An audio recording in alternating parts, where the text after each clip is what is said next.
Imagine living in a world where stepping into your backyard is like stepping into a war zone, where gunshots are an all too familiar sound.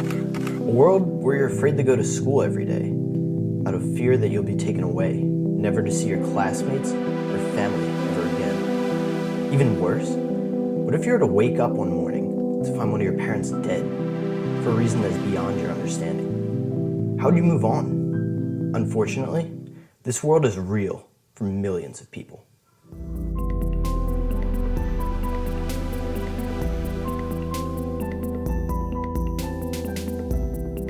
For almost a decade and a half, the terrorist organization known as Boko Haram, led by Abu Bakr Shekau, has perpetrated acts of violence such as kidnapping women, pillaging entire villages in northern Africa, and deadly bombings right outside people's homes.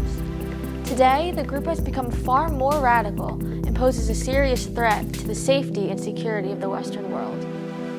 A translation of Boko Haram's name in English is actually "Western education is a sin." Their name reveals a lot about their views. One of their main goals is to curb Western influence and the spread of Western values, such as equality of opportunity from entering the mainstream views of Northern African societies.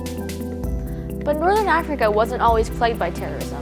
Following its formation in 2002, the Boko Haram did not single-handedly throw the region into chaos. However, in the year 2009, it became far more radical under the new leadership and began terrorizing countries such as Nigeria, Niger, Chad, and Cameroon.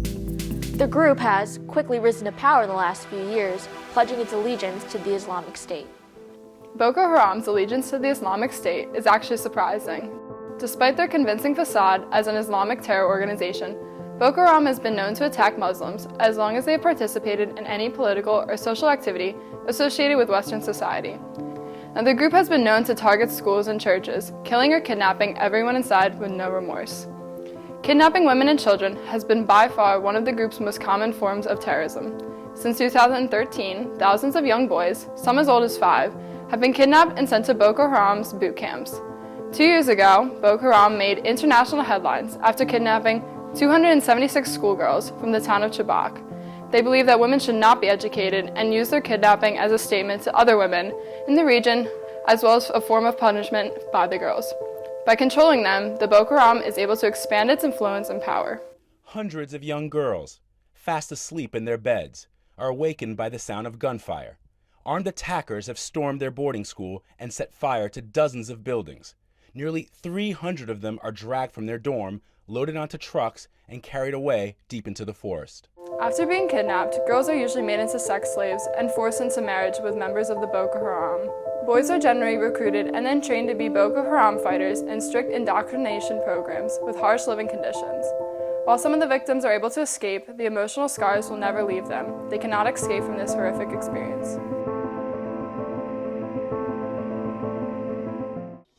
This is Zara. You don't know her.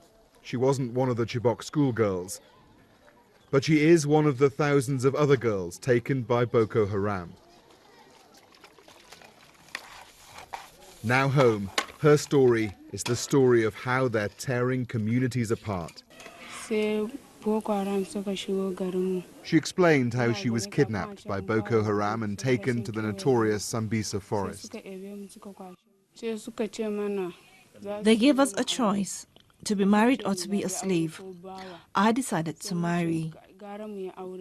What did getting married involve? We lived together. I became pregnant for my husband and gave birth to a boy called Usman. She was rescued before her son was born and kept in touch with her husband by phone before the army took it from her. It was the last time she spoke to him. Not far from Zara's home are many other women with similar and terrible stories of life under Boko Haram. And how did you escape? Stories of beatings, forced marriages, suffering, and now stigma. When you're living under them, they beat you. If there's a child on your back, they even beat the child. At night, they try to rape you. You have to fight them off. Of all the other countries where Boko Haram resides, Nigeria has been impacted the most. Alongside the kidnappings spiraling out of control, the Boko Haram plots attacks on the people of Africa every year. This cannot continue. The destruction of villages results in the breakdown of the family structure, taking down Nigeria's social system and leaving a scar on the country.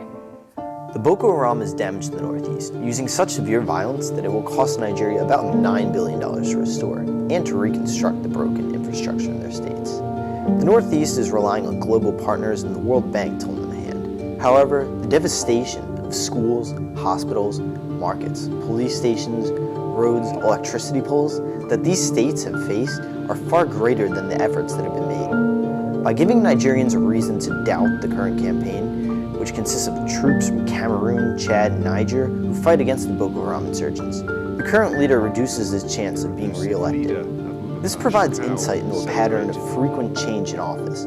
Thus, the Boko Haram is causing political instability in Nigeria, allowing for corruption to take place. Because the people are so focused on trying to combat the Boko Haram, they're not focusing on the other views that their elected politicians stand for. Recently, however, Nigeria has made an effort to fight back against the terrorist organization and secure their country. Nigerian soldiers have freed small towns from the grip of Boko Haram, detonated several IEDs, and forced the terrorist group out of some of their strongholds. With Boko Haram's ties to Islamic State and its highly anti-Western views, many people have started to wonder if the group may eventually attack on U.S. soil. This poses the question, should the United States get involved before Boko Haram becomes too powerful? Ultimately, I would like to see more effort from the United Nations, from international groups like that, to put pressure on these types of groups. So the United States, the power and might that we have working through those international groups to try and bring these groups under control. Currently, women from Nigeria are attempting to stand up for themselves and their roles in society.